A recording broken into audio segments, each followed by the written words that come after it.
Good Monday evening, YouTube. This is Ty, your metalhead weatherman. This is round two of the videos. So, before I get into the Wednesday's threat, I want to say now that a lot of you guys that are watching the video are not subscribed to this channel.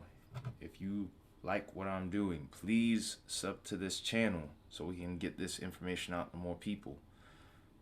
The algorithm, the only way I can get this out to more people is through the algorithm. And a lot more people need to be liking, commenting, and sharing. So be interactive. I don't bite unless you really want me to. Not like that though, so don't get any ideas. Alright, but enough of my awkwardness and bad jokes. Before we get into Wednesday as well, I'm going to take a quick look at how this current severe weather outbreak is starting to unfold or continuing to unfold here. Got the enhanced risk here. And we have multiple tornado warnings, which are now stretching into Oklahoma now. Into southeastern Oklahoma in particular. There's been one particular storm that I have been watching for a while here while I was waiting for my other video to upload. I'm going to try to get a closer look with this. Been a very spectacular looking storm, both on radar and in person, because I've been seeing pictures of this thing everywhere. Can't share them on the video, unfortunately, because that could become a copyright claim, and we definitely don't want that for the channel. But you can clearly see that this is a supercell. It's got the kidney bean and the little appendage down around the southwestern side of the storm. That's where our inflow comes in. And this is where our rotation is. This could very well be on the ground too. It's hard to say right now. This is just to the south and east of Atoka, and it is moving at exactly, hang on a minute. It was moving at 20 miles an hour, and it also has golf ball sized hail. It is a radar indicated tornado. It's not confirmed on the ground yet, but it very well could drop a very big tornado at any second. This thing's definitely rotating very intensely. This looks like it's going to be the mode for a lot of people in Arkansas and Oklahoma tonight. So definitely take shelter. But this outbreak only looks like it's just getting started and could very well continue. I'm not saying it could be an apocalyptic situation, but you might want to be ready in case a tornado warning is issued. You don't want to be caught out in one of these storms.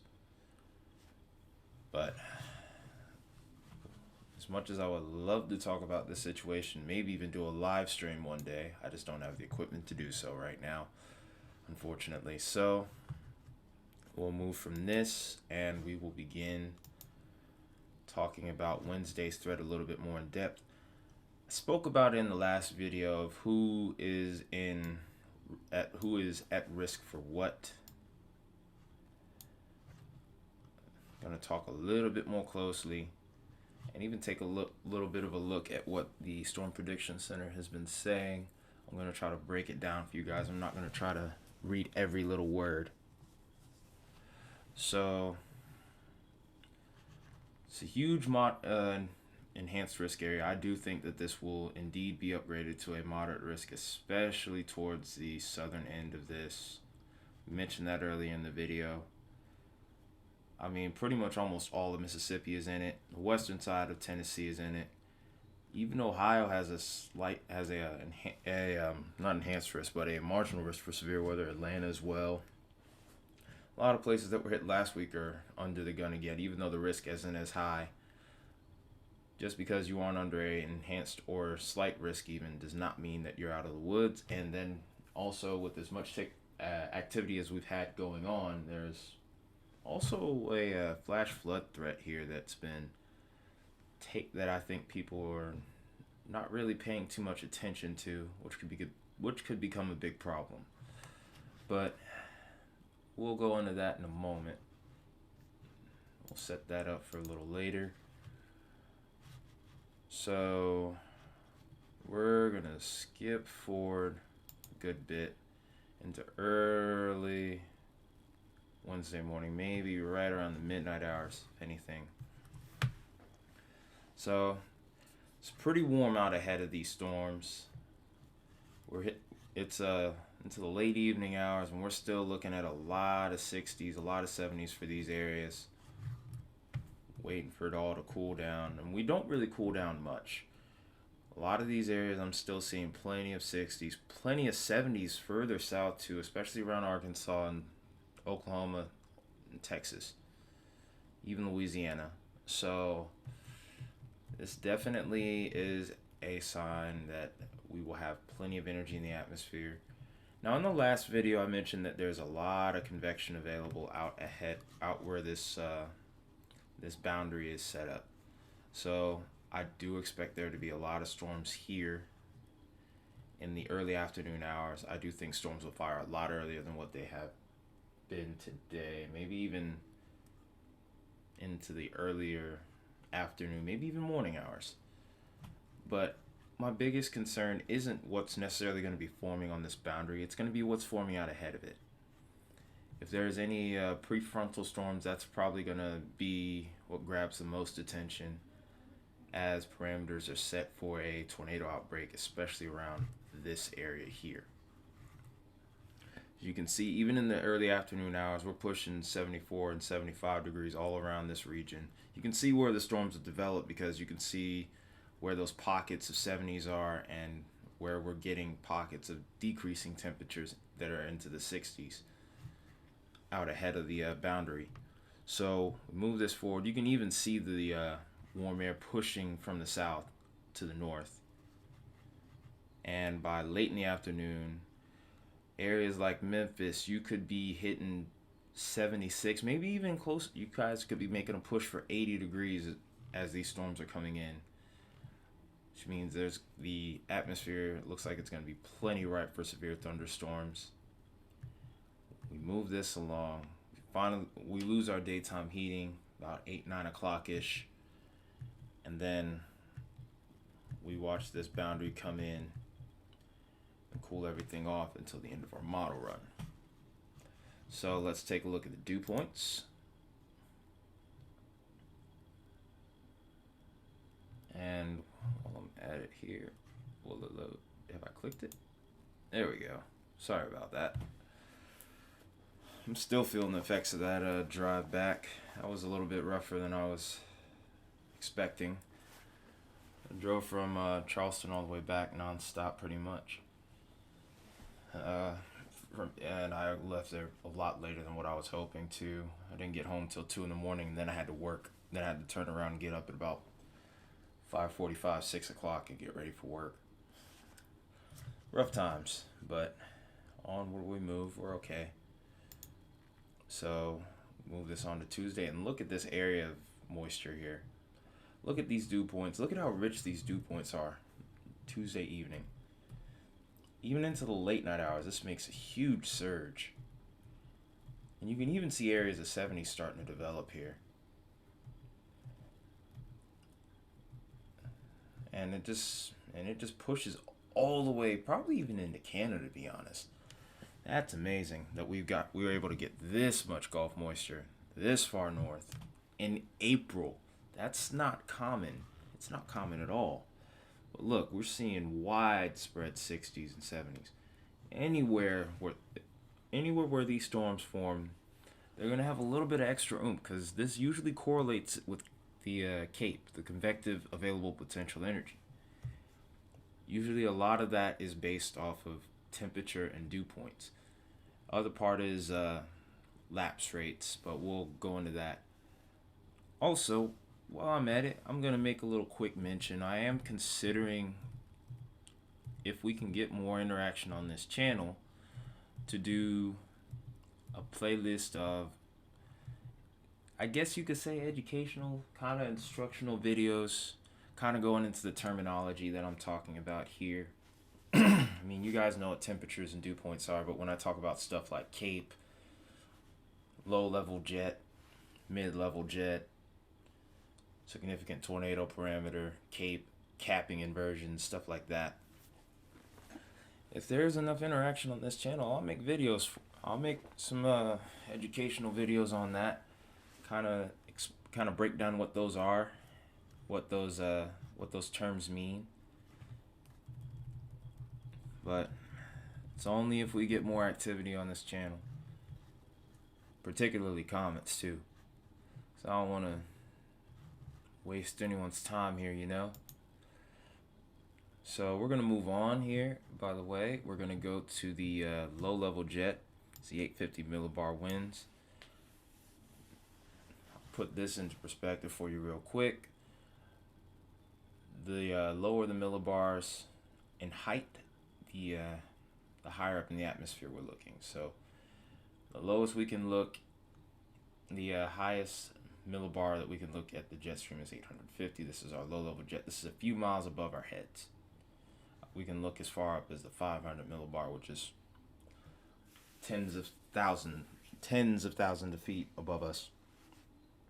So let's go ahead and take a look, move along to Wednesday, and you can see that we already are starting to see this low-level jet kicking up around here on Tuesday night, where we're expecting more severe weather, maybe even a small-scale or even large-scale tornado outbreak around Iowa and Nebraska. I mentioned that in the other video. So we'll move this forward from this point.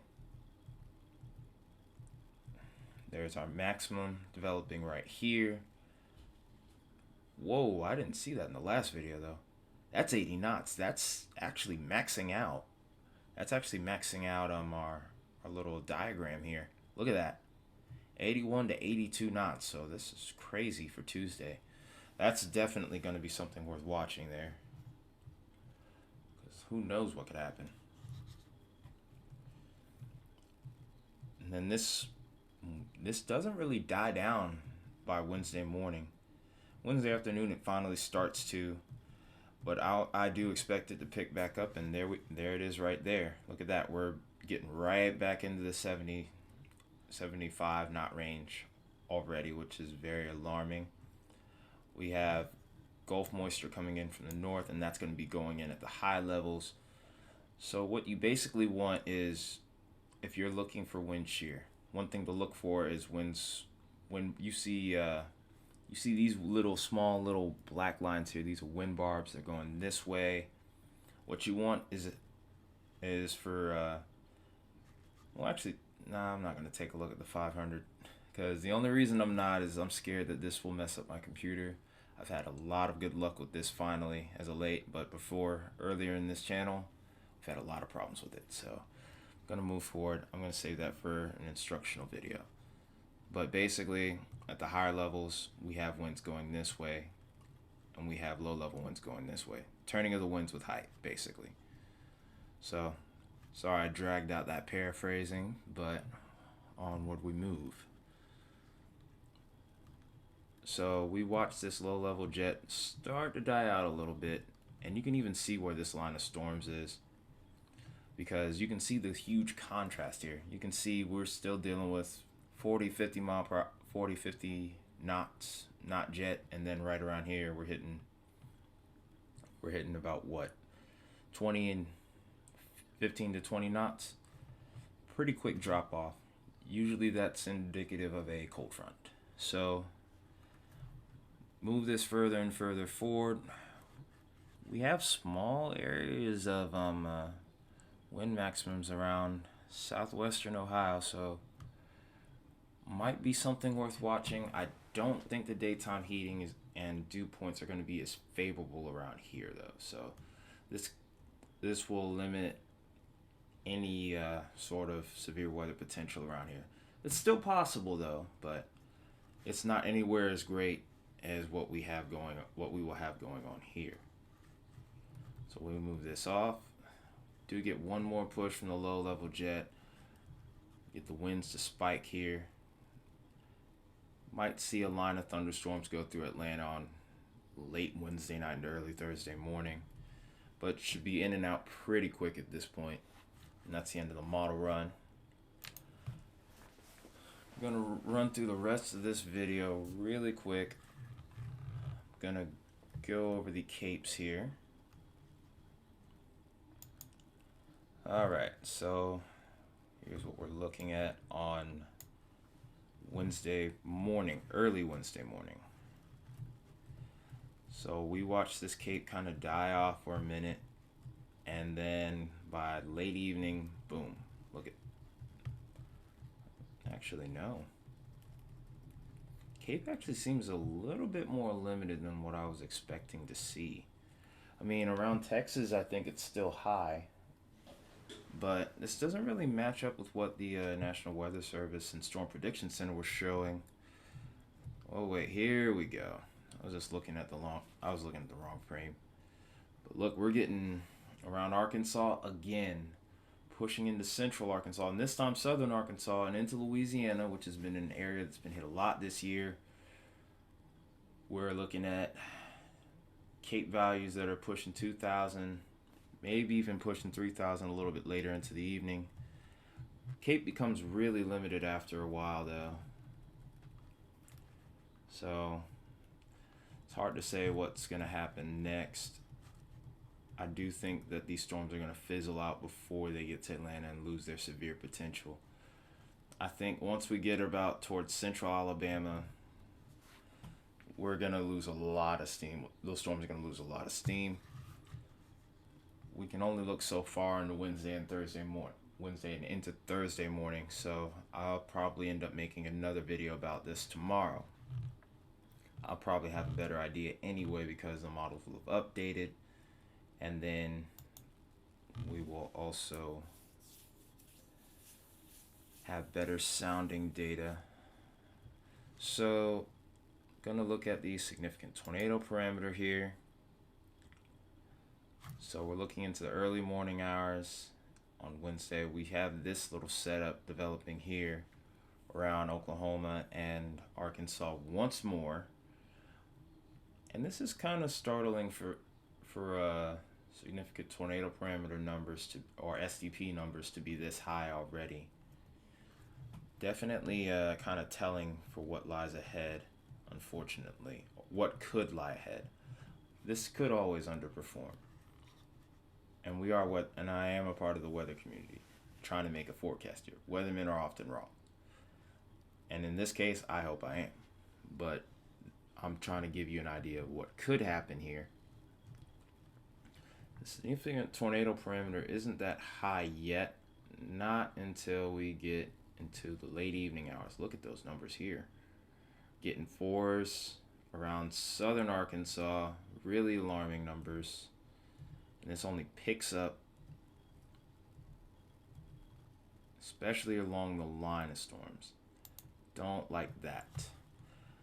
Whenever we have messy lines of storms, that's when you have those rain-wrapped tornadoes that you can't see, and you shouldn't go looking for them anyway, even if they aren't rain-wrapped.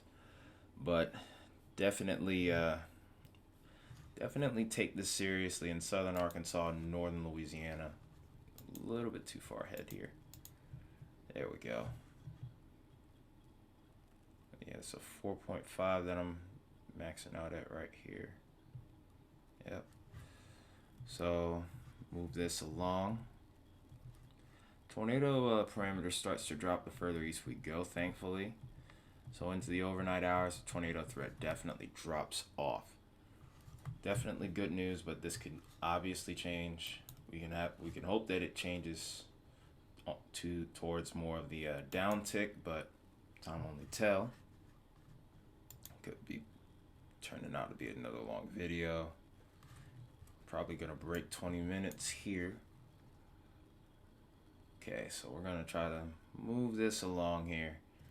And lo and behold, just as I was saying in the last video, plenty of convection. But I do see plenty of embedded supercells as well, which is a big problem.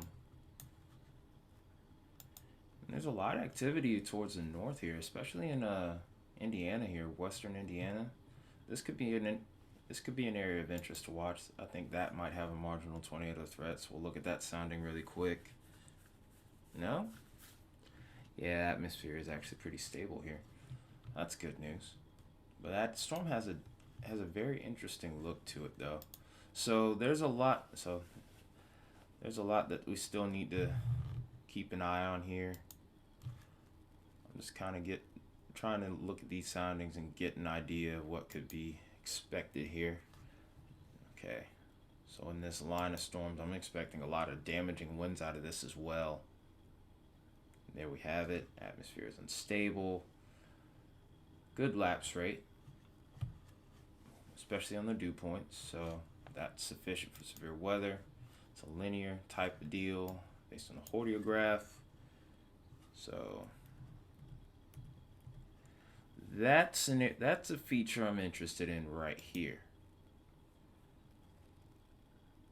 And there's a good reason as to why. Probable hazard type tornado. Not the most unstable atmosphere I've ever seen, but it is definitely unstable. And we do have sufficient lapse rates. We do have a curvature in the hordeograph. I don't expect this to be a supercell though. So scoot this down. Just trying to get an idea of what we're getting out of these weather balloons here. Tornado threat for this area. Weak supercell, non-supercellular. Still a lot of uncertainty from what I'm seeing. Severe weather definitely looks like it's going to be a widespread, but it's a lot of uncertainties. This looks a little bit more curved. This has a very cheeky marginal type tornado threat. Atmosphere is unstable here around Indiana, so I think that's going to be an unsung area. A lot of people aren't going to be paying too much attention to that, I think, but they should. Let's take a look over towards Ohio real quick. Atmosphere looks almost capped off, so threat's minimal, but that can easily change. I think a lot of what I'm not gonna keep looking at sounding models because I could do that all night, but based off what I'm seeing here, it looks like there could be a lot of changes tomorrow when we get these new models that bring us closer towards the storm and really the one I'm really looking at in the short range, the HRRR. I think it will be very foretelling. But this is all I got for you guys tonight. I hope you guys have a good one. You stay weather aware if you're in these severe weather areas. And I will talk at you guys tomorrow. It's been Ty, your Metalhead Weatherman. I'm signing off.